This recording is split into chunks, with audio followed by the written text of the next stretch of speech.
3 বছর পর কেটে গেছে অনেকটা সময়, মাঝে কেটেছে 3টা বছর। এই 3 বছরে কত কিছু বদলে গেছে। শুধু বদলায়নি অসম প্রেমের ভালোবাসাগুলো। আগামীকাল কানাডা থেকে ফিরছে স্বার্থরা। 4 বছর পর নিজেদের দেশে ফিরে আসছে 3 বন্ধু। স্বার্থ আসার খুশিতে নিশা পাগল প্রায়। নিশা এখন আর আগের মতো বাচ্চা নেই। সে বেশ বড় হয়েছে। সামনেই তার বিয়ে। লাল টুকটুকে বউ বানিয়ে বউ করে নিয়ে যাওয়ার জন্য তার স্বার্থ ভাই আসছে খুব শীঘ্রই। অর্ণর রাজকন্যার বয়স এখন 3 চলছে। আদিত্য আর সে সারাদিন মারামারি করতেই থাকে। অর্ণর সেই কিশোরী লাল বউ এখন 21 বছরের যুবতী নারী। পড়াশোনার পাশাপাশি স্বামী, সন্তান নিয়ে দিব্যি যাচ্ছে দিনকাল। মেয়েটা পড়বে না করেও স্বামীর আদেশে পড়াশোনায় ডুবে থাকতে হল।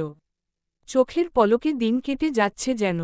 এই তো কয়েকদিন আগে কায়নাতের কোল আলো করে তার একটা ফুটফুটে মেয়ে হল। আর আজ সেই মেয়েটা এত বড় হয়েছে। অর্ণ মেয়েকে নিয়ে বাইরে গিয়েছিল। বাবাকে পেলে মেয়েটার আর কিছু লাগে না। সেই নিজেই মেয়েকে ফ্রেশ করিয়ে বিছানায় এসে বসল। অর্ণ ঠোঁট চেপে বেশ কিছুক্ষণ কায়নাতের দিকে তাকিয়ে রইল। কায়নাত ঘরের কাজ করছিল।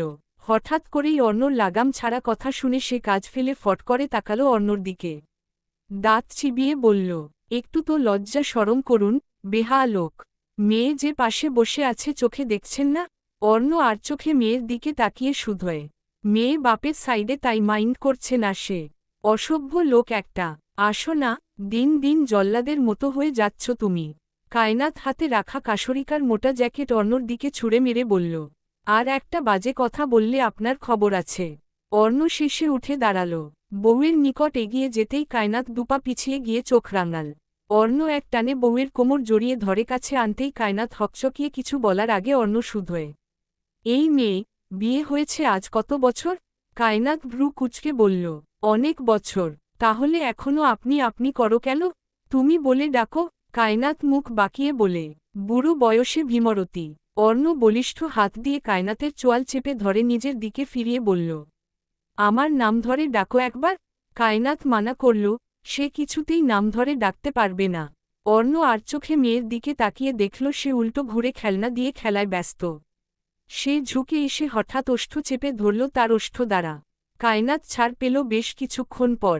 চোখ রাঙিয়ে অর্ণর বুকে ধাক্কা দিয়ে বলল, শান্তি মতো কাজ করতে দিন না হলে, উফ, খুব খারাপ হচ্ছে কিন্তু, ছাড়ুন আমাকে, আগে নাম ধরে ডাকো।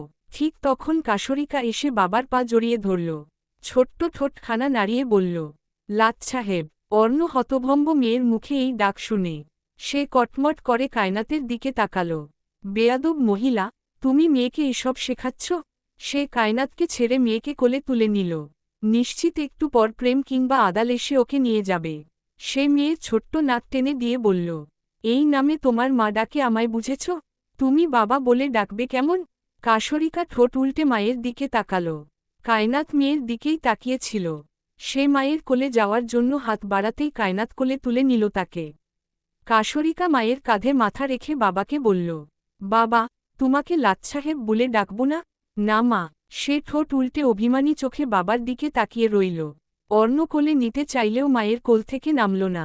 মেয়েটা হয়েছে একদম মায়ের মতো জেদি। যা বলবে সেটা করবে। তখন দরজা ঠেলে ঘরে ঢুকল আদিত্য। শীতের জ্যাকেট, প্যান্ট পরে চোখে চশমা লাগিয়ে হিরোদের মতো এগিয়ে এলো। মামির কোলে কাশরিকাকে অমন করে বসে থাকতে দেখে বলল, কাশি, নিচে নেমে আয়। কাশরিকা ভাইয়ের গলা শুনে ফট করে নিচে তাকাল। অর্ণ আদিত্যর কাছে হাঁটু ভেঙে বসতেই আদিত্য বলল, মামা তোমার মেয়েকে আমি বিয়ে করব। অর্ণ ঠোঁট কামড়ে হাসল, আদি, আমার মেয়েকে তোমার কাছে বিয়ে দিব কেন? কেন দিবে না? ওকে বিয়ে করে আমি মারব। কায়নাত চোখ বড় বড় করে তাকায়।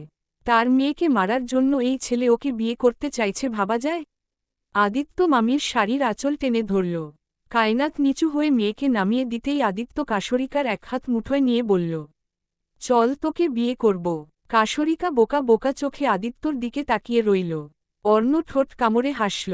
কায়নাত কপাল চাপড়ে বলল, আগে বড় হও আদি, তারপর আমার মেয়েকে তোমার সাথে বিয়ে দিব। আদিত্য মামির কথা না শুনে কাশরিকাকে টেনে ঘর থেকে নিয়ে গেল। অর্ণ এগিয়ে গিয়ে দরজা লাগাতেই কায়নাত ফুঁসে উঠল রাগে। কি শুরু করেছেন আপনি? দরজা লাগালেন কেন? অর্ণ এক পা করে এগিয়ে ধীর কণ্ঠে বলল, খুব তো পালাই পালাই করেছ কয়েকদিন, এখন কি করবে? কায়নাত বুকে হাত গুজে সোজা হয়ে দাঁড়াল। অর্ণকে ভালো করে পর্যবেক্ষণ করে বলল, আপনার প্রাণপ্রিয় বন্ধু ভেরেস্কো হার্ডিয়ানের কথা মনে আছে নিশ্চয়ই? অর্ণ চোখ ছোট ছোট করে ফেলল। তুমি কি আমাকে ভয় দেখাচ্ছ? ওমা, ভয় দেখাবো কেন? একদম করে দেখাবো। অর্ণ বিরক্তকর চাপা নিঃশ্বাস ফেলল। কায়নাতকে পাত্তা না দিয়ে একদম নিকটে এগিয়ে গিয়ে পাজা কোলে তুলে নিল। মেয়েটা ভরকে চিৎকার করে বলল, ঠিক হচ্ছে না কিন্তু, নামান, আমার অনেক কাজ আছে। অর্ণ কায়নাতকে নিয়ে বিছানার নিকট এগিয়ে গিয়ে রিমোট দিয়ে ঘরের লাইট বন্ধ করে ফিসফিস করে বলল, আগে স্বামী তারপর পুরো দুনিয়া। ডিসেম্বরের ১৯ তারিখ আজ সোমবার। নিধির প্রেগন্যান্সির ১.৫ মাস চলছে। প্রেমের খুশি আর দেখে কে? বউকে পারলে সব সময় বুকের মধ্যে ঝাপটে জড়িয়ে ধরে রাখে। নিধি অবশ্য প্রেমকে নাকে দড়ি দিয়েই ঘুরায়। লোকটা একটা সময় তাকে ভীষণ জ্বালিয়েছে। কত কান্না কাটি, ঝগড়া, ঝামেলার পর দুজন এক হয়েছে। সেই দিনগুলো আজ শুধুই স্মৃতি কিংবা অতীত। নিধি, কায়নাত আর নুসরাত মিলে রাতের খাবারের আয়োজন করছিল। আজ রাতে স্বার্থরা আসবে চৌধুরী বাড়ি। সকালে তারা বাংলাদেশ এসেছে। নিশার তো খাওয়া দাওয়া বন্ধ। ঘরে বসে রূপচর্চায় লেগে পড়েছে। ৪ বছর পর আসছে মানুষটা, একটু সুন্দর না দেখালে হয়? কায়নাত আদিত্য আর কাশরিকার জন্য ঝালছাড়া নুডলস রান্না করে ড্রয়িং রুমে দিয়ে এলো। আদাল আদিত্যকে খাওয়াচ্ছে আর আয়মান কাশরিকাকে। আয়মান আগের থেকে বেশ ভারী ও গম্ভীর হয়েছে। তার রেকর্ড করা নিজের কয়েকটা গান বের হয়েছে। এখন বেশ পরিচিতি তার। বিভিন্ন বড় প্রজেক্ট নিয়েও আজকাল কাজ করছে সে। অন্যদিকে আদালের পড়াশোনা শেষ হয়েছে। সে বর্তমানে কিছু করছে না, তবে ইচ্ছে আছে বাবার কোম্পানিতেই কাজ ধরবে। আয়মান কাশরিকাকে যত্ন করে খাইয়ে দিচ্ছে। মেয়েটা গুলুমুলু মায়ের মতো, তবে দেখতে পুরো বাবার মতো হয়েছে। বাবার মতো নাক, চোখ, ধরতে গেলে বাবার পুরো চেহারাই সে পেয়েছে। আয়মান খাওয়ানোর মাঝে একবার আদালকে উদ্দেশ্য করে বলল, ভাইয়া যদি সেদিন কটনা খেত তাহলে এই পুচকি আমার হতো। এই বুক ভরা দুঃখ নিয়ে আমি কই যাব ভাইয়া? আদাল বিরক্ত হল ভাইয়ের কথায়। সে দাঁত কটমট করে বলল, এই কথাটা ভাইয়ার সামনে বলিস? তোর কলিজা ছি রে, কাঁচা চিবিয়ে খাবে। আয়মান মুখ কালো করল। কাশরিকা মুখ ফুলিয়ে চাচ্চুর দিকে তাকিয়ে তেলযুক্ত ঠোঁট নিয়ে চুমু খেল গালে। আদুরে হাতে চাচ্চুর গাল মুছে দিতে দিতে বলল, চাচু বাবা কোথায়? আয়মান মুচকি হেসে বলল, তোমার বাবা উগান্ডায় গেছে মা। এটা কোথায়? তোমার বাবার না হওয়া শ্বশুর বাড়ি মা। কাশরিকা ঠোঁট ফুলিয়ে বসে রইল। চাচ্চুর একটা কথাও সে বুঝেনি। ওদের খাওয়া শেষ হলে সাইমা এসে প্লেটগুলো নিয়ে গেল। আয়মান ওদের রেখে সিঁড়ি বেয়ে দুতলায় উঠে নিশার ঘরের সামনে এসে দরজায় নক করলে নিশা কিছুক্ষণ পর এসে দরজা খুলে দেয়। নিশাকে দেখে আয়মান চোখ কপালে উঠিয়ে বলে, কি মেখেছিস মুখে এসব? নিশা ফোনে টাইপিং করে বলল ফেসিয়াল করছে সে। আয়মান নাক ছিটকে বলল, স্বার্থ ভাই কল করেছিল আমাকে। ভাইয়া আর একটু পরেই চলে আসবে।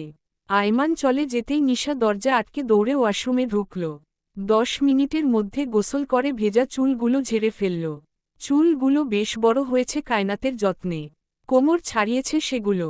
তার সাজা শেষ হতে হতে নিচ থেকে সবার কণ্ঠস্বর শুনে শরীর অবশ হয়ে এল। স্বার্থর কণ্ঠস্বর শুনতে পাচ্ছি সে। বুকের ভেতর ঝড় শুরু হল। এই কণ্ঠস্বর লাস্ট কবে শুনেছিল সে? গলা শুকিয়ে এলো তার। হঠাৎ দরজায় নুসরাতের কণ্ঠ পেয়ে বলল, আসছি আপু, তুই যা। নুসরাত ওপাশ থেকে বলল, তাড়াতাড়ি আয়। ওরা চলে এসেছে। নিচে স্বার্থ, শেহের ও মেহরাব সবার সাথে কথা বলায় ব্যস্ত। শেহের এখনও নুসরাতের দিকে চোখ তুলে তাকানোর সাহস পায়নি। ওই নারীর চোখের দিকে তাকালে পুরো দুনিয়া এলোমেলো হয়ে যায়। স্বার্থ অস্থির চোখে এদিক ওদিক তাকাচ্ছে। কাশরিকা স্বার্থর কোলে বসে চকলেট খাচ্ছে। সেখানে এক কামড় দিয়ে আবার স্বার্থর মুখের সামনে এগিয়ে দিচ্ছে সেটা। আদিত্য মুখ গম্ভীর করে শেহেরের দিকে তাকিয়ে আছে। শেহেরও আদিত্যর দিকে তাকিয়ে আছে। তাদের ভিডিও কলে রেগুলার কথা হয়। তবে আজ কেউ কারোর সাথে কথা বলছে না। আদাল পাশ থেকে আদিত্যর কানে কানে বলল, আদি, এইটা তোর ভবিষ্যৎ বাবা। আব্বা বলে ডাক। আদিত্য মুখ গোমরা করে মামার দিকে তাকালো। সেও মামার কানে কানে ফিসফিস করে বলল, আঙ্কেল কিন্তু ভীষণ স্মার্ট মামা। গর্ধব, ওটা স্মার্ট নয়। একই হলো। বাবা বলে ডাকব? এখন না, পরে। আদিত্য মাথা নাড়িয়ে আবার শেহেরের দিকে তাকালো। মাশফিক চৌধুরী টুকটাক কথা বলার মাঝে বললেন, এবার তো বিয়ে শাদি করো তোমরা, কয়েকদিন পর তো মেয়ে পাবে না বিয়ের জন্য। মেহরাব হেসে ফেলল। স্বার্থ ঠোঁট কামড়ে ধরল দুই বন্ধুকে দেখে। না মেহরাব নিজের ভালোবাসা পেয়েছে আর না শেহের তো তাও অনুভূতি প্রকাশ করতে পেরেছিল, কিন্তু মেহরাব, সে তো মনের কথা জানাতেই পারেনি। স্বার্থ দীর্ঘশ্বাস ফেলে একটু অস্বস্তি নিয়ে বলল, নিশু কোথায়? ওকে দেখছি না যে। কায়নাত সিঁড়ির দিকে তাকিয়ে বলল, ওই তো চলে এসেছে। স্বার্থ পিছু ঘুরে সিঁড়ির দিকে তাকাল। নিশা আজ একটা কালো রঙের 3 পিস পরেছে। অদ্ভুত ব্যাপার হচ্ছে, আজ মাথায় কাপড় দেয়া। স্বার্থর শ্বাস আটকে এলো এতগুলো বছর পর তার পাখিকে দেখে। ঠোঁটের কোনায় হাসি ফুটে উঠল। নিশা এগিয়ে এসে শুকনো ঢোক গিলে আর চোখে স্বার্থর দিকে তাকিয়ে সবাইকে উদ্দেশ্য করে বলল, ভালো আছো তোমরা? শেহের হতবাক হয়ে বলল, আমরা তো ঠিক আছি, কিন্তু তুই ঠিক আছিস? এত চেঞ্জ হলি কিভাবে? হায় আল্লাহ, স্বার্থর নেশা তো বড় হয়ে গেছে। স্বার্থ ঠোঁট কামড়ে মৃদু হাসল। নিশা লজ্জায় পড়ে রাগ দেখিয়ে বলল, আবার কি শুরু করলে তোমরা? সবাই হেসে উঠল। সেই মুহূর্তে আর কারোর সাথে কথা হলো না। রাতের খাবার শেষ করলেন আগে। খাওয়া দাওয়ার পর শেহের, মেহরাব, আদাল আর অর্ণ বাড়ির বাগানে গেল। নিশাকে ছাদে পাঠানো হলো স্বার্থকে নিয়ে। এতদিন পর এসেছে, একটু তো আলাদা করে কথা বলতে দেয়া উচিত। শীতের রাতেও বাতাস বইছে চারপাশে। নিশা গায়ে শাল জড়িয়ে সিঁড়ি বেয়ে উঠছে ছাদে। পেছনে স্বার্থ। ছাদে পৌঁছাতেই স্বার্থ পেছনে থেকে নিশার এক হাত আঁকড়ে ধরল। নিশা চমকে ওঠে, পিছু ফেরার আগেই স্বার্থ পেছনে থেকে শক্ত করে জড়িয়ে ধরল মেয়েটাকে। নিশার দম আটকে এলো লজ্জায়। গলা শুকিয়ে কাঠ কাঠ। স্বার্থ নিশার কানের লতিতে আলতো ঠোঁট স্পর্শ করে বলল, আমার নেশার বাচ্চা। নিশা চোখ বন্ধ করে ফেলল। স্বার্থ স্পষ্ট টের পেল নিশার শরীরের কম্পন। সেই নিশাকে ছেড়ে দিয়ে নিজের দিকে ঘুরাল। কপালের সামনে চলে আসা চুলগুলো কানের কাছে গুজে দিয়ে বলল, সোনা। নিশা শুকনো ঢোক গিলে বলল, কবে এত বড় হয়ে গেলি? নিশা লজ্জায় গালে রাখা স্বার্থর হাত সরিয়ে বলল, এভাবে কথা বলবে না, আমার অস্থির লাগছে। স্বার্থ হাসল। নিশার কণ্ঠটা কাঁপছে, বুকে ধকধক করছে হৃৎপিণ্ডটা, যেন ছাদে নীরবতার মাঝেও তার শব্দটা স্পষ্ট শোনা যাচ্ছে। স্বার্থ ধীরে ধীরে নিশার মুখের দিকে তাকাল, ঠোঁটের কোণে একচিলতে দুষ্টু হাসি টেনে বলল, অস্থির লাগছে কেন, সোনা? নিশা গাল লাল করে নিচে তাকিয়ে রইল। শীতের হাওয়ায় চুলের গোছা উড়ে এসে গাল ছুঁয়ে যাচ্ছে। স্বার্থ হাত বাড়িয়ে আলতো করে আবার চুলগুলো কানের পেছনে সরিয়ে দিল। তোর চোখে এখন আগের সেই পাগলামোগুলো দেখতে পাচ্ছি না সোনা। তবুও আজ তুই অনেক অন্যরকম লাগছিস। শান্ত, মায়ামো, কিছুটা অচেনা। নিশা এক পলক তাকিয়ে বলল, 4 বছর তো কম না, স্বার্থ ভাই। সময় মানুষকে বদলে দেয়। তুইও বদলে গেছিস, কিন্তু আমার ভালোবাসাটা ঠিক আগের মতোই থেকে গেছে। যেভাবে ছেড়ে গিয়েছিলাম, ঠিক সেভাবেই আজও তোর চোখে আটকে আছি। নিশা কিছু বলতে গিয়ে থেমে গেল। তার ঠোঁট কাঁপছে। স্বার্থ এগিয়ে এসে হাত দিয়ে নিশার মুখটা নিজের তালুতে তুলে ধরল। চোখে চোখ রেখে নরম স্বরে বলল, আমার দিকে তাকা। নিশা তাকাতে পারল না। এতগুলো বছর পর স্বার্থর চোখে চোখ রাখা যেন বিশ্বযুদ্ধের সমান মনে হচ্ছে। স্বার্থ বুকে জড়িয়ে ধরল তাকে। নিশার চোখ টলমল করছে। 4টা বছর পর মানুষটার বুকে মাথা রেখেছে সে। কিভাবে কেটেছে সেই দিনগুলো? কত রাত ঘুম হয়নি এই লোকটার কথা ভেবে। আর আজ সেই মানুষটা তার সামনেই দাঁড়িয়ে আছে। ঠোঁটে হাসি রেখেও কেঁদে উঠল মেয়েটা। স্বার্থ মাথায় হাত বুলিয়ে দিল। মাথায় গাঢ় চুমু এঁকে বলল, আর ছাড়ছি না তোকে। স্বার্থ 2 হাত দিয়ে নিশার মুখের 2 পাশ ধরে চোখের কোণ থেকে সেই অশ্রুবিন্দু মুছে দিল। নিশা কিছু বলতে গিয়ে থেমে গেল। গলার ভেতর জমে থাকা কথাগুলো বেরোতেই চায় না। বুক ধকধক করছে, হাত কাঁপছে, শ্বাস প্রশ্বাস গরম হয়ে উঠছে। স্বার্থ আলতো করে তার চিবুক তুলে ধরল। চোখ মেল, আমার চোখে দিকে তাকা। নিশা ধীরে ধীরে চোখ তুলতেই স্বার্থর দৃষ্টি তার নিঃশ্বাস কেড়ে নিল। 4 বছরের অপেক্ষা, অভিমান, ভালোবাসা সবকিছু এক মুহূর্তে মিশে গেল তাদের দৃষ্টির সংস্পর্শে। স্বার্থ ঝুঁকে এলো, নিশার ঠোঁট কাঁপছে, শ্বাস দ্রুত হয়ে উঠছে। সেই নিশার টলমলে চোখের দিকে তাকিয়ে বলল, আজ আবারও ক্ষমা চাচ্ছি হারাম স্পর্শের জন্য। 1 সেকেন্ডের নিস্তব্ধতার পর স্বার্থ তার ঠোঁটে নিজের ঠোঁট রেখে চেপে ধরল।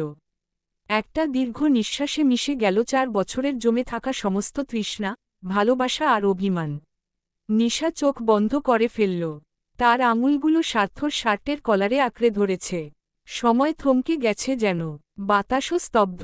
চাঁদের আলোয় তাদের ছায়া জড়িয়ে আছে ছাদের এক কোণায়, লুকোচুরি মিষ্টি ভালোবাসার মতো। কায়নাতরা সবাই বাইরে এসেছে ঘুরতে।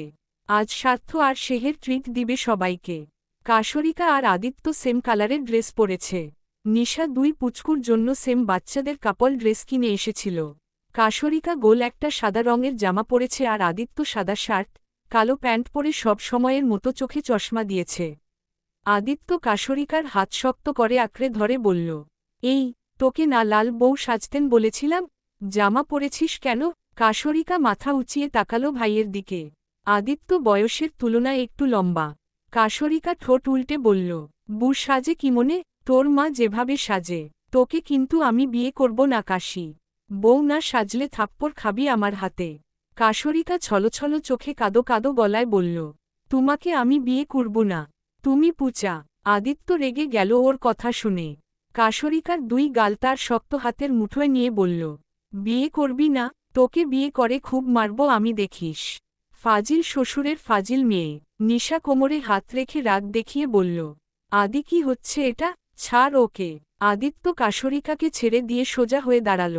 নিশা কাশরিকাকে কোলে নিয়ে নরম গালে আলতো চুমু এঁকে বলল, ভাই মেরেছে? কাশরিকা মাথা নাড়ায়। আদিত্য আবার চোখ গরম করে বলে, তোকে কিন্তু সত্যি মারব কাশি। এরপর আর তাদের দেখে কে? আদিত্য একা একাই বকবক শুরু করেছে। নিশা কাশরিকাকে নিয়ে সামনে হাঁটা ধরেছে। স্বার্থ তার পাশেই, ফিসফিস করে তার সাথেই কথা বলছে। সামনে নুসরাত, মেহরাব, শেহের এবং অন্যরাও আছে। সেদিন দিন শেষ হয়ে রাত নেমে এলো। পরের দিন স্বার্থর বাসা থেকে তার মা বাবা এসে বিয়ের ডেট ঠিক করে গেলেন। এই সপ্তাহে বিয়ে হবে, তবে স্বার্থ তেমন বড় অনুষ্ঠান করতে চাইছে না। ঘনিষ্ঠ কিছু আত্মীয় নিয়ে বিয়েটা সারতে চাইছে সে। মাশফিক চৌধুরীও আপত্তি করেননি। পরের দিন থেকে নিশার বিয়ের আয়োজন শুরু হল। সব 4 ভাই মিলে সামলাচ্ছে, সাথে আছে শেহের ও মেহরাব। গায়ে হলুদের আগের দিন গ্রাম থেকে সবাই এসেছে। নিশার দাদা বাড়ি নানা বাড়ি থেকেও কিছু আত্মীয় এসেছেন। আজ মেহেদি অনুষ্ঠান। খুবই ছোট করে বাড়ির মধ্যেই আয়োজন চলছে। পার্লার থেকে মেয়েরা আসার পর সবাই মেহেদি দিতে ব্যস্ত। তখন রাত প্রায় 9টার কাছাকাছি। সুরঞ্জনা এসেছে শ্বশুরবাড়ি থেকে। কায়নাত নিজে গিয়ে নিয়ে এসেছে। মেয়েটা আগের থেকে ভীষণ শুকিয়ে গেছে। পড়াশোনা ছেড়ে দিয়ে সংসারে ব্যস্ত। ছাদে যেহেতু মেহেদি দেয়া হচ্ছে তাই বড় বাগানে কাজ চলছে প্যান্ডেলের। সবাই মেহেদি দিলেও কায়নাত আদিত্য আর কাশরিকাকে নিয়ে বসে আছে ঘরে। কাশরিকা মায়ের কোলে শুয়ে শুয়ে কাঁদছে। আদিত্য 2 গালে হাত দিয়ে বিছানায় বসে বসে কপাল কুঁচকে ওর কান্না দেখছে। খানিকক্ষণ আগে দুটো মারামারি করেছে। এবার কাশরিকার কান্না দেখে সে ভীষণ বিরক্ত হল। কায়নাতের দিকে তাকিয়ে নাক কুঁচকে বলল, মামি, ওকে তুলে একটা আছাড় মারো তো। ফাজিল মেয়ে একটা, এত কাঁদে কেন? কাশরিকা আরও শব্দ করে কেঁদে উঠল। কায়নাত দীর্ঘশ্বাস ফেলে মেয়ের মাথায় হাত বুলিয়ে দিয়ে বলল, ভাইকে বকা দিব কেমন? মা কান্না থামাও, তোমার বাবা দেখলে কিন্তু ভীষণ বকবে। তখন ব্যস্ত পায়ে ঘরে এলো অর্ণ। সে মূলত মানিব্যাগ নিতে এসেছিল। ঘরে ঢুকে মেয়েকে কাঁদতে দেখে কপালে গভীর ভাঁজ পড়ল। চোখ গরম করে কায়নাতের দিকে তাকিয়ে এগিয়ে এসে মেয়েকে কোলে নিতেই কাশরিকা বাবার গলা জড়িয়ে ধরে নালিশ স্বরে বলল, বাবা, ভাই মারে। অর্ণ আদিত্যর দিকে তাকায়। আদিত্য বুক টানটান করে বসে আছে। তীক্ষ্ণ চোখে অর্ণর দিকে তাকিয়ে আছে। মাঝে মধ্যে অর্ণ আদিত্যর হাবভাব দেখে ভীষণ অবাক হয়। এইটুকুনি পুচকু বড়দের মতো আচরণ করে। সে অন্য হাত দিয়ে আদিত্যর কান হালকা করে চেপে ধরে বলল, আদি, বোনকে মেরেছ কেন? আদিত্য বলল, কে আমার বোন? মামারা, আম্মু আর মনিও তো বলে কাশি আমার বউ হয়। আমি বড় হলে ওর সাথে আমার বিয়ে হবে। অর্ণ শুষ্ক ঠোঁট ভিজিয়ে চাপা নিঃশ্বাস ফেলল। সে মেয়েকে একটু আদর করে বলল, মা, আর কাঁদে না। ভাইকে বকে দিয়েছি না, মায়ের কাছে ঘুমাও, ঘরের বাইরে যাবে না একদম। অর্ণ মেয়েকে কায়নাতের কাছে দিয়ে কায়নাতের কান শক্ত করে চেপে ধরে বলল, আমার মেয়ে যদি আর একবার কেঁদেছে তাহলে আপনার কপালে দুঃখ আছে মিসেস অর্ণ। অর্ণ যাওয়ার আগে আদিত্যকে নিয়ে গেল। না হলে নিশ্চিত মেয়েকে আবার জ্বালাবে। কাশরিকার ঘুমাতে ঘুমাতে প্রায় রাত 11টা বেজে গেল। ততক্ষণে পার্লারের মেয়েরা চলে গেছে। কায়নাতের 2 হাত পুরো খালি। কায়নাত নিশার ঘরের দিকে এগিয়ে গেল। শাশুড়ি বলেছেন গিয়ে খাবার খাইয়ে দিতে। কায়নাত খাবারের প্লেট নিয়ে নিশার ঘরের সামনে এসে দরজা ঠেলে দিতেই নিশা চমকে উঠল। বিছানার মাঝখানে বসে ভিডিও কলে কথা বলছে সে স্বার্থর সাথে। কায়নাতকে দেখেই কিছুটা অপ্রস্তুত হয়ে গেল সে। কায়নাত পিটপিট দৃষ্টি মেলে এই দৃশ্য দেখে এগিয়ে আসতে আসতে বলল, একটু তো শরম করো ননদি। কাল বাদে পরশু বিয়ে, এখন আর সহ্য হচ্ছে না বুঝি? নিশা লজ্জায় কথা বলতেই ভুলে গেল। ফোনের ওপাশে দেখা যাচ্ছে স্বার্থ বিছানায় শুয়ে পড়েছে। শুয়ে শুয়ে নিশার সাথে কথা বলছিল। কায়নাতের কণ্ঠস্বর শুনে গলা উঁচিয়ে বলল, আসসালামু আলাইকুম ভাবি, আপনার খবর কি? কায়নাত বিরক্ত হল আবার। ফোনের দিকে চোখ গরম করে তাকালো। কতবার বলেছি আমাকে ভাবি ডাকবেন না? বুড়ো বুড়ো লোকেদের মুখে ভাবি ডাক শুনলে নিজেকে বুড়ি মনে হয়। নিশা গাল ফুলিয়ে বলল, তুমি কিন্তু আমার জামাইকে বুড়ো বলছো কায়নাত? ভুলে যেও না তোমার জামাইও বুড়ো। হ্যাঁ, সে তো বুড়োই। আমি তো নিজেই মানি তোমার ভাই বুড়ো। কায়নাত এগিয়ে গিয়ে খাবারের প্লেট বিছানার উপর রেখে চোখ পাকিয়ে স্বার্থর দিকে তাকিয়ে বলল, জামাই বাবু এখন কলটা কাটুন। না হলে বিয়ের দিন সুন্দর না দেখালে সবাই বলবে নিশার জামাই নেশাখোর। রাতে ঘুমানোর আগে সুরঞ্জনা এসে কায়নাতের হাতে মেহেদি দিয়ে দিল। মেহেদি দিয়ে লাভটাই বাকি। সারাদিনের কাজে হাতের এই রং থাকবে বুঝি? বিয়ে বাড়ির এত কাজ, তার মধ্যে রাহেলা বানু তো আছেই। পারলে তিনি কায়নাতের ঘাড়ে বসে থাকেন। ঘুমের মধ্যে কাশরিকার ছোট হাতেও একটু মেহেদি দিয়ে দিল সুরঞ্জনা। দুষ্টুমি করে আদিত্যর নামটাও লিখে দিয়ে গেল সেখানে। হলুদ সন্ধ্যায় ব্যস্ত সকলেই। স্বার্থরা চলে এসেছে। ছেলের বাড়ি থেকে ঘনিষ্ঠ কিছু আত্মীয় আর কিছু বন্ধু এসেছে। বাড়ির বাইরে ও ভেতরে পুরোটাই মানুষ দিয়ে ভরপুর। বাগানের পাশে চেয়ার পেতে বসেছিল বাচ্চারা। চৌধুরী বাড়ির গেট দিয়ে তখন নাজনীন ঢুকল। সে এসেছে আজ। হঠাৎ করেই চাচু বলে একটা বাচ্চা দৌড়ে এসে তার পা জড়িয়ে ধরল। নাজনীন নিচু হয়ে অবাক চোখে কাশরিকাকে দেখে নিচু হয়ে ওকে কোলে তুলে নিল। ফুলের মতো ফুটফুটে একটা বাচ্চা, একদম অন্যর মতো দেখতে। নাজনীন আদুরে হাত মাথায় রেখে বলল, আরে আম্মাজান, কেমন আছো? কাশরিকা গাল ভরে হাসল, খুব ভালো। নাজনীন মুচকি হাসল। চোখ ঘুরিয়ে আশেপাশে তাকিয়ে দেখল দূরে কায়নাত অর্ণর পাশে দাঁড়িয়ে আছে। কিছু নিয়ে বোধহয় মজা করছে। দুজনের ঠোঁটেই সুখের হাসি। লম্বা একটা দীর্ঘশ্বাস বেরিয়ে এলো বুক ফেরে। বাড়ির ভেতর থেকে হাসান বেরিয়ে এলো। নাজনীনকে দেখে তার দৃষ্টি অনুসরণ করে সামনে তাকিয়ে দেখল নাজনীন অন্যদের দিকে তাকিয়ে আছে। হাসান নাজনীনের কাঁধে হাত রাখল। নাজনীন পাশ ফিরে ভাইকে দেখে জোরপূর্বক হাসার চেষ্টা করল। কাশরিকা কোল থেকে নেমে দৌড়ে আদিত্যর কাছে চলে গেছে। অনেকটা সময় কেটে গেছে নাজনীন।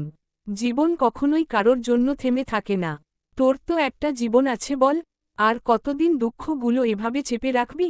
নাজনীন শান্ত চোখে কায়নাতের দিকে তাকিয়ে বলল, ভালোবাসা বড্ড অদ্ভুত ভাই। খোদা ভালো জানেন, পাপ জেনেও কেন আমি ভুলতে পারি না। কেন যে আজও চোখের কোনায় পানি জমে আমি জানি না। কেন বুকে আজও যন্ত্রণা হয় সত্যি জানি না।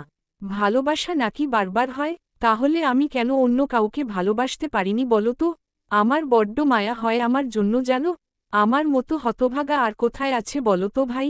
কি ভালোটাই না বাসলাম তাই না? দাদার পা জড়িয়ে ধরে চিৎকার করে কেঁদেও তাকে পেলাম না। কেউ শুনলই না আমার বুকের হাহাকার। কি করে শুনবে বলো? সে যে আমার ভাইয়ের স্ত্রী, ভাইয়ের বউ, ভাইয়ের অধিকার। হাসান চুপ করে রইল। ছোট ভাইয়ের জন্য তারও পরাণ পড়ে। নাজনীন অনেকটা পাল্টে গেছে আগের থেকে। পাগলামি করা ছেড়ে দিয়েছে অনেক বছর আগেই। তবে এখন আর আগের মতো হাসি খুশি নেই। একা থাকতে শিখে গেছে। কারোর সঙ্গ এখন আর সে পছন্দ করে না। বিয়ের কথা তো ভুলেও কেউ তার সামনে বলে না। অর্ণ দূর থেকে নাজনীনকে দেখে কায়নাতকে নিয়ে এগিয়ে এলো কাছে। নাজনীন অর্ণকে বুকে টেনে নিয়ে বলল, কেমন আছিস? অর্ণ মৃদু হেসে বলল, যাচ্ছে। তোমার কি অবস্থা? আজ এলে যে? গতকাল না আসার কথা ছিল। দাদা তো এখানে, তাই কাজ সব আমাকেই করতে হয়েছে। গতকালই বাড়ি ফিরেছি আর আজ এখানে এলাম। অর্ণ মাথা নাড়ল। কায়নাত নাজনীনের দিকে তাকিয়েছিল। লোকটার চেহারা আগের থেকে অনেকটা পাল্টে গেছে। চোখগুলো মনে হচ্ছে একদম ভেতরে আটকে গেছে। কায়নাত জোরপূর্বক মুচকি হেসে বলল, ভালো আছো নাজনীন ভাই? নাজনীন ঠোঁটে দারুণ হাসি টানল। বোধহয় প্রাণ ভরে আজ হাসছে সে। খুব ভালো আছি। তোমার সংসার কেমন চলছে? আল্লাহ ভালো রেখেছে। মেয়েটা একটু জ্বালায় এই আর কি। নাজনীন হাসল। গলাটাও ভেঙে আসছে এবার। সে বলল তার ক্লান্ত লাগছে। হাসান ওকে নিয়ে বাড়ির ভেতরে চলে গেল তখনই। কায়নাত আর অর্ণ গেল নিশাদের কাছে। আজ সব মেয়েরা আকাশী রঙের শাড়ি পরেছে। নিশাকে স্বার্থর বাসা থেকে কাঁচা হলুদ রঙের শাড়ি দিয়েছে হলুদের জন্য। দুইজন বসে আছে পাশাপাশি। হলুদ শুরু হয়েছে খানিকক্ষণ আগে। নুসরাত একপাশে বসে পুরো অনুষ্ঠান উপভোগ করছিল। একদিন এমন করেই তার হলুদ হয়েছিল। খুব আয়োজন করে বিয়ে হয়েছিল তার। কত স্মৃতি লুকিয়ে আছে আজও এই হৃদ মাঝারে। আজ কিছুই নেই তার। স্বামী, সংসার সব আজ অতীত। হঠাৎ মনে হলো পাশে কেউ বসেছে। সে ঘাড় ঘুরিয়ে পাশে তাকাতেই দেখতে পেল শেহেরকে। চুপচাপ চুপটি করে পাশে বসে আছে সাদা পাঞ্জাবি গায়ে জড়িয়ে। নুসরাত চাপা শ্বাস ফেলে সামনে তাকাল। কেন যে তুমি বুঝতে চাও না শেহের ভাই? এত পাগলামি একটা মানুষ কিভাবে করে? শেহের জবাবে বলল, বয়স হচ্ছে তাই পাগলামিগুলোও কমে আসছে। তোমার সাথে আর পাগলামি করলাম কই রাতপাখি? এই রাতপাখি বলে ডাকলে যে, এটাও কিন্তু পাগলামি। তাহলে তাই ভালোবাসায় সে ব্যর্থ হয়েছে, সে জানে এই দুঃখটা কেমন। আমি আজ আবারও বলবো তুমি তোমার জীবন নিয়ে ভাবো। তাই তো ভাবছি। নুসরাত তাকালো শেহেরের দিকে। লোকটা বড্ড গোছালো। বয়স ৩৬-এর ঘরে। এই লোকটা তাকে অনেকটা বছর ধরে ভালোবাসে, কিন্তু তার কী বা করার আছে? আদিত্য হঠাৎ তাদের নিকট এগিয়ে এসে শেহেরের হাত ধরে বলল, বাবা, তোমায় মামা ডাকে। নুসরাত রেগে তাকালো ছেলের দিকে। ধমকে উঠল তৎক্ষণাৎ, কি বেয়াদবি করছো আদি? আঙ্কেলকে বাবা ডাকছ কেন? আদি মায়ের কথা কানেই নিল না। সে হেলে দুলে সেখান থেকে চলে গেল।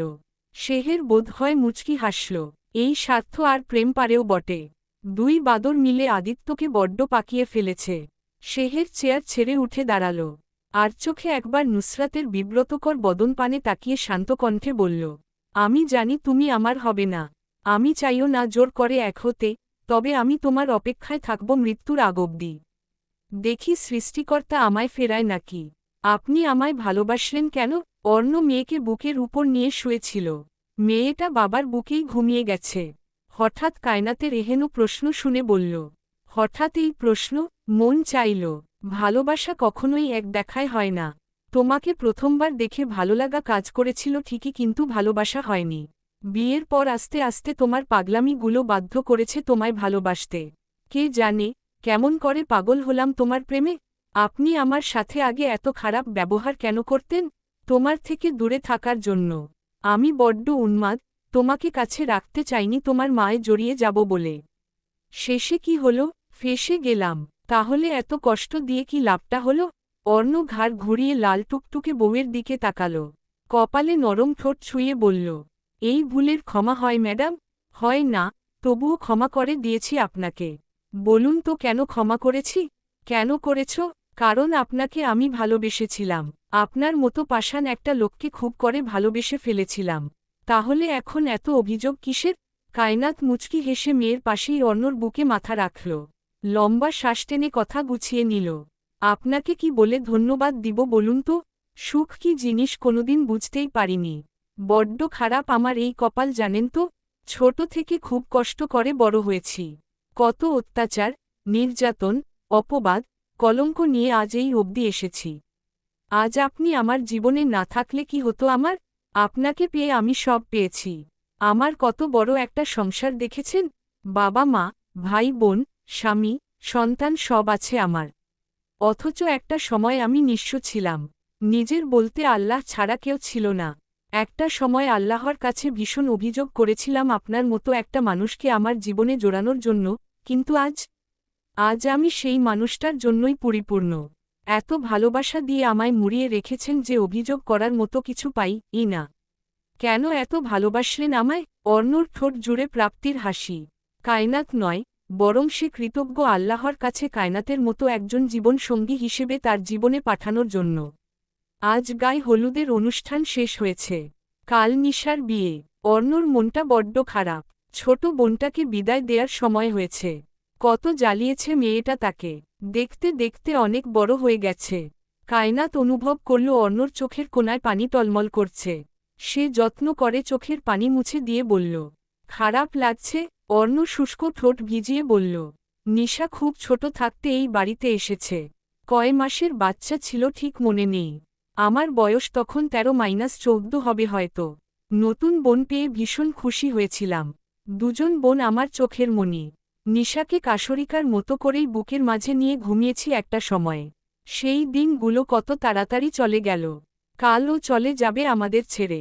আমার কাছে আর আবদার করবে না, আইমানকে নিয়ে নালিশ করবে না, কষ্ট পেলে বলবে না, ভাইয়া আমার খুব কষ্ট হচ্ছে।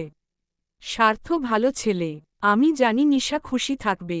আজ খুব ইচ্ছে করছে ওকে বুকে জড়িয়ে রাখতে। কিছু তো করার নেই, অন্যের ঘরে যেতেই হবে। অর্ণ দীর্ঘশ্বাস ফেলল। রাত পেরিয়ে সকাল হল। বাড়িতে ব্যস্ততা শুরু হয়েছে। আজ বিয়ে, নিশার বিদায়। দুপুরের একটু পর দিয়ে ছেলের বাড়ির মানুষ এসে ভিড় করল। মেয়েরা গেট ধরে টাকা হাতিয়েছে বেশ। স্বার্থ আজ একদম নর্মাল একটা সাদা পাঞ্জাবি পাজামা পরেছে। আদিত্য শেহেরের পিছু ছাড়ছে না আজ। আজ সেখানে সুরঞ্জনা ও মেহরাবও মুখোমুখি। সুরঞ্জনা নর্মাল থাকলেও মেহরাবের বেহাল চোখ বারে বারে তার দিকেই চলে যাচ্ছে। শেষে বিরক্ত হয়ে বাড়ির বাইরে বেরিয়ে এলো। শেহের ওকে বেরিয়ে যেতে দেখে পিছু নিয়ে বাড়ির বাইরে এলো। আশেপাশে বেশ মানুষজন। শেহের আর মেহরব সামনের রাস্তায় পা বাড়াল। তাদের মধ্যে তফাত কোথায়? দুজনেই এক ঘাটের মাঝি। মেহরাব চোখে সানগ্লাস খুলে রাস্তার দিকে তাকালো। মানুষের কত আনাগোনা সেখানে। সে ঠোঁটের কোনায় দারুণ হাসি টেনে বলল, ভাবছি এবার বিয়েটা করে ফেলব। শেহের বলল, উচিত। তোর কি হবে? আজীবন দেবদাস হয়ে কাটাবি? ভাগ্যে যা আছে তাই কবুল। সে কথা বাদ, তুই বাইরে এলি কেন? খানিকক্ষণ পরেই বিয়ে পড়ানো হবে। মেহরাব সোজা হয়ে দাঁড়াল। একটু অস্বস্তি নিয়ে বলল, সুরঞ্জনা নাকি পড়াশোনা ছেড়ে দিয়েছে? শেহের মাথা নাড়ায়। নিশার কাছে তো সেটাই শুনেছি। হাসবেন্ড ভালো না, কিছুটা উগ্র টাইপ। বাকিটা ওরাই ভালো জানে। মেহরাবের ভীষণ আফসোস হল। সে যদি নিজের করে নিতে পারত তাকে, তাহলে রানীর মতো করে রাখত। অদ্ভুত দুনিয়ার নিয়ম। বিয়ের অনুষ্ঠান এগোচ্ছে, বাড়ির ভেতরে আনন্দ উল্লাসে ব্যস্ত সবাই। অথচ এই উল্লাসের মধ্যেও কয়েকটা ভাঙা হৃদয় একত্রিত হয়েছে আজ। চারপাশে এত এত মানুষ, তবুও কেউ বুঝতে পারছে না তাদের মনে ঠিক কি চলছে। নাজনীন আজ পাপ জেনেও মন ভরে তার রাগিনী রানীকে দেখল। সে দূরে দাঁড়িয়ে আছে এক কোনায়। কায়নাত সুবাহ, একটা সময় ছিল অভাগী এক নারী, যে আজ ভাগ্যবতী হয়েছে। আল্লাহর রহমতে কোনো কিছুর কমতি নেই। অর্ণ চৌধুরী, একটা সময় লোকটা ভীষণ গম্ভীর ছিল। দরকার ছাড়া একটা কথাও বলত না। আর আজ সেই লোকটা মাটির মতো নরম হয়েছে। অতীতের সব ভুলে বর্তমানকে আপন করে নিয়েছে। তো অন্যদিকে পিচ্ছি নিশা আর স্বার্থ। তাদের আজ এত বছরের পূর্ণতা পাওয়ার দিন। আজ তারা আল্লাহকে সাক্ষী রেখে একে অপরকে কবুল করবে। মিষ্টিময় একটা মুহূর্তেও চোখে পানি আজ বহু মানুষের। কেউ তাদের পূর্ণতা দেখে নিজেদের জীবন নিয়ে আফসোস করছে, তো কেউ প্রাণ ভরে তাদের দেখছে। নুসরাত বোনের পাশে বসে আছে চুপটি করে। নিশার মন ভার, ঠোঁট ভেঙে আসছে কান্নায়। প্রেম গম্ভীর হয়ে নিশার দুই হাত মুঠোয় নিয়ে বিছানায় বসে আছে। ঘরে অনেক মানুষ। প্রেম লম্বা শ্বাস টেনে বোনের হাত চেপে ধরে বলল, বিয়ে হয়ে যাচ্ছে মানে এই নয় তুই সারা জীবনের জন্য চলে যাচ্ছিস। তুই আমার ছোট্ট বোন হয়ে থাকবি আজীবন। কখনো যদি ভাইয়ের কথা মনে পড়ে, তাহলে ছুটে চলে আসবি। নিশার চোখে পানি টলমল করছে। সে ভাইকে ঝাপটে জড়িয়ে ধরে কেঁদে উঠল। প্রেম কান্না আটকে রাখতে চেয়েও যেন পারল না। ঠিক গাল বেয়ে চোখের পানি গড়িয়ে এলো। ভাঙা গলায় বোনের মাথায় হাত বুলিয়ে বলল, পারলে তোকে আজীবন আমার কাছে রেখে দিতাম। ভাই তোকে খুব ভালোবাসে। নিশা ভাইয়ের বুকে মুখ লুকিয়ে হাউমাউ করে কেঁদে উঠল। ঘরে উপস্থিত সবাই মুহূর্তের জন্য স্তব্ধ। কেউ হাসছে না, কেউ কথা বলছে না। শুধু শোনা যাচ্ছে এক মেয়ের কান্নার শব্দ, আর এক ভাইয়ের নিঃশব্দ দীর্ঘশ্বাস। সময়ের সাথে সাথে বিয়ের পোড়ানোর সময় এগিয়ে এলো। দুজনকে একসাথে বসানো হয়েছে। স্বার্থ তার লাল টুকটুকে বউয়ের দিকে তাকিয়ে আছে। বিয়ে পোড়ানোর আগে মাশফিক সচৌধুরী বার্থর পাশে এসে বসলেন। স্বার্থর হাত মুঠোয় নিয়ে নরম গলায় বললেন, মেয়েটা আমার খুব আদরের। ছোট থেকে আজ অবধি মাথায় তুলে রেখেছি ওকে। কিছুটা বোকা বলতে পারো, তবে খুব ভালো আমার মেয়ে। ওকে কখনো কষ্ট দিও না। ভুল ত্রুটি করলে ঠান্ডা মাথায় বুঝিয়ে বলবে। অনেক আশা নিয়ে তোমার হাতে ওকে তুলে দিচ্ছি স্বার্থ। মাশফিক চৌধুরীর মুখটা একদম একটু হয়ে এসেছে। মেয়ের বিদায় বুক ফেটে যাচ্ছে যে। তিনি ফের ধরা গলায় বললেন, কোনোদিন ওর চোখে পানি আসতে দিও না।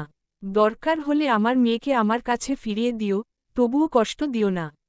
আমার মেয়ের জন্য আমার বাড়ির দরজা আজীবনের জন্য খোলা। স্বার্থ মাশফিক চৌধুরীর হাত শক্ত করে আঁকড়ে ধরল। কথা দিচ্ছি আব্বু, কোনোদিনও ওকে কষ্ট দিব না। আপনার রাজকন্যাকে আমি রানী বানিয়ে রাখব। বিয়ে হয়ে গেল, কবুল পরানো হলো তখনই।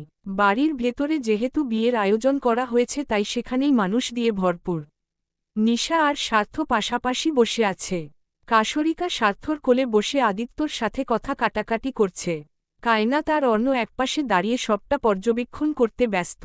কায়নাত অর্ণর পাঞ্জাবির হাতা টেনে ধরতেই অর্ণ হালকা ঝুঁকে এলো তার দিকে। কায়নাত অর্ণর কানে ফিসফিস করে বলল, আপনার মেয়েকে আজ বিয়ে দিয়ে দেই? আদি তো পাগল হয়ে গেছে। অর্ণ কায়নাতের মাথায় চাপড় মারল।